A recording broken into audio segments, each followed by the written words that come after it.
4 türdүү адам бар дейт. Аллах Таала аларды бейишке киргизбейт, бейиштин байлыгын, жыгачылыгын көрсөтпөйт дагы дейт. 4 түрдүү адам дейт. Ошолордун бирөөсү бул аракка берилип кеткен адам дейт. Өтө аракты көп ичип кеткендер бар го. Бардык нерсени унуттум. Анткени бул арам болсо да билип турушу атат. Экинчиси сүткордук.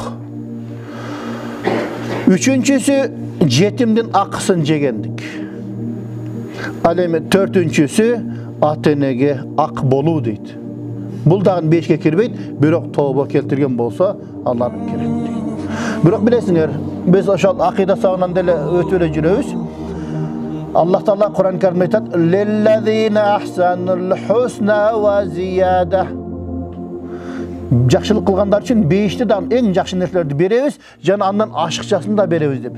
Ошо зияда деген нерсе бул бейиште Аллахтын жамалын көрүү дейт. Аллахтын жамалын көрүү дейт.